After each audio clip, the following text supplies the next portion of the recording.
Então vamos para a próxima experiência. Essa quarta experiência ela é bem impactante, é de arrepiar, né? Mas vamos lá, olha só. Eu lembro que depois de um tempo, eu fui convidado, né, pela igreja, né, a ser colportor.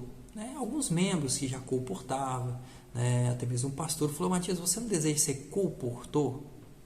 Colportor, ele tem a função, né, de visitar de casa em casa, apresentar para as pessoas ali a oportunidade de adquirir ótimas literaturas, né, de saúde e tal, de vários tipos de conteúdo, com a finalidade da pessoa custear um curso na faculdade. Alguns fazem teologia, outros fazem psicologia, outros fazem medicina, enfim.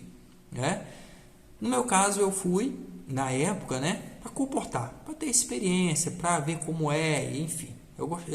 Eu quis somar para a obra de Deus, porque um comportor, ele é um missionário, ele leva a mensagem, lê ali um trecho da Bíblia, ora com a pessoa, e se a pessoa deseja um estudo bíblico, ele concede. Então, se na sua casa um dia aparecer um comportor, trate-o bem, porque é uma pessoa que ela está de boas intenções, tá? E ela vai apresentar para você literaturas que realmente vai edificar muito a sua vida. Lembro na época que tinha até aquela Bíblia, né?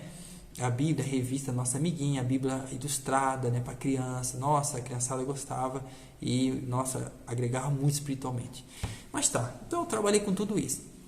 Eu lembro que eu cheguei a atuar em várias cidades do estado de Rondônia. Eu lembro que comecei em Rolim de Moura. Aí lembrei que eu tive até uma experiência sobrenatural ali, mas eu não vou entrar no mérito dessa experiência aqui não. Deixa para outra hora, eu falo no canal. Eu vou levar em consideração, porque eu vou falando aqui, eu vou lembrando, porque é bastante mesmo, sem querer aqui demonstrar exagero, tá bom?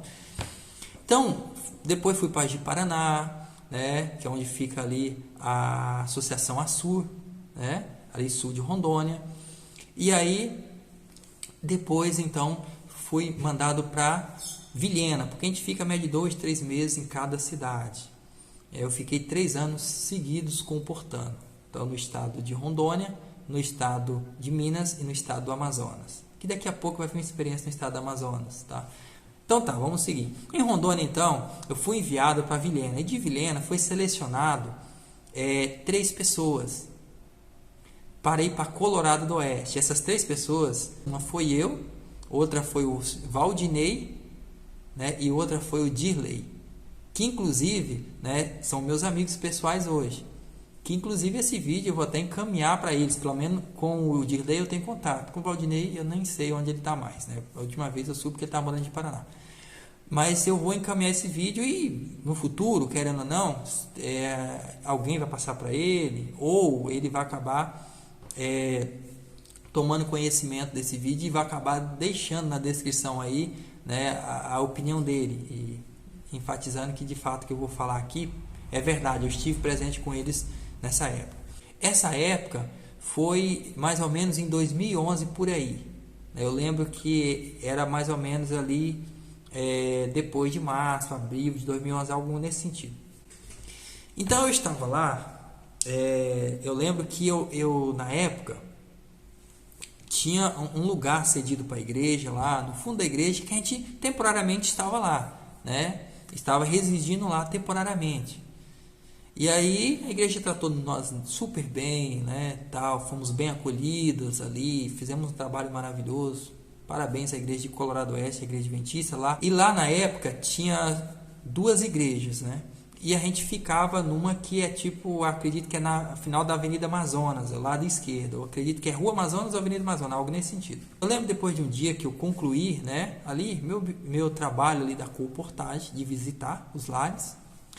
E eu estava caminhando, retornando então para onde a gente estava ali alojado. Eu lembro que eu passei, na época, em frente a um bar e na época a gente orava bastante, porque cada lar que a gente entrava, antes de entrar, a gente orava por aquele lar. E antes de sair, a gente orava com aquela pessoa. Então a gente visitava em média ali, a média 10 a 12, 15 residências por dia. Né? Então eu orava em média de 20 a 30, 35 vezes por dia. Aí tinha oração antes de sair, tinha oração do culto da manhã, tinha oração antes de almoçar, tinha oração pós-almoço para agradecer. Enfim, a gente vivia realmente uma vida de comunhão e consagração com Deus e oração. Então, eu estava retornando, eu lembro que era mais ou menos umas 6:30 da noite já. Por aí, eu estava retornando. Então, eu estava caminhando, então, numa rua na parte de cima, né? Antes, que é uma rua que vira à esquerda e tem um acesso à Avenida Amazônia que segue, no sentido, então, para o alojamento. Eu lembro ainda que eu estava orando, falando com Deus ali e tal, conversando, e via aquelas pessoas no bares, bebendo ali, naquela circunstância complicada, né, que a gente sabe dos bares, naquela atmosfera dos bares que vocês sabem. Eu até falei comigo ali, com Deus. Eu falei, ó Deus, se o Senhor enviasse seu anjo, enviasse aqui, né, o teu Santo Espírito, abrisse a mente, abrisse os olhos das pessoas para elas verem o que elas estão fazendo, que é algo prejudicial à saúde. Enfim, naquele momento eu lembro que até uma pessoa chegou a empurrar o outro, que chegou a cair lá fora, né, e começou uma briga ali e tal, entendeu? As pessoas começaram a brigar, e eu peguei e ignorei aquela circunstância e continuei caminhando, falando com Deus. Ó Deus, situação, né? As pessoas estão num ambiente que proporciona risco para elas, mas não entende, né? Mas tá bom. Continuei caminhando, conversando com Deus. E eu descia então a rua à esquerda e desemboquei na Avenida Amazonas e fui seguindo, caminhando. E ali, eu já estava, assim, conversando com Deus, tanto conversando com Deus, que meu corpo ficou no automático. Ficou no automático. Eu estava caminhando e ficou no automático. E não via ninguém na rua, não tinha ninguém atrás, na frente, nada, nem carro, nada. Era noite, era uma rua que era assim, mais um pouco retirado ali da cidade, não era tão movimentada. Então, eu caminhando automático ali, e eu nem percebi à minha frente mais as coisas. Eu continuei caminhando em automático ali, bem na beira ali da avenida, próximo do meio-fio. E aí eu ouvi que foi desse lado aqui, esquerdo. Aí eu ouvi uma voz nítida que falou, e não foi na minha mente, foi audível. Falou bem aqui próximo do meu ouvido: Matias, pare agora, você está em perigo. Próximo passo, não dê para a direita, dê para a esquerda. Eu lembro que eu estava com o pé levantado já. Eu paralisei no ar na hora. E desviei o passo para a esquerda, para o meio da pista, né? E dei mais 2 passos e eu caí em si. Eu falei, peraí, alguém falou comigo aqui. Quando eu me virei, eu vi uma serpente. Era uma cobra. Tinha aproximadamente, pelo que eu presumo hoje, a média de 1 metro e pouquinho. Era uma cobra coral, vermelha e preta, eu pude identificar. E eu ia pisar em cima dessa cobra. Essa cobra estava com o bote pronto para me ferir. Então a gente sabe que a coral, né, ali eu não vou dizer para vocês que era coral falso ou a verdadeira. Mas vamos supor que fosse a coral verdadeira. A gente sabe que tem uma toxina mortal. Naquele momento eu fui livrado de ser picado por uma serpente que eu não estava vendo, porque ali tem aqueles matos que saem ali da beirada do meio-fio, né, do lado do terreno, da lateral, e eles cobriam a metade da estrada, aqueles matos rasteira, né?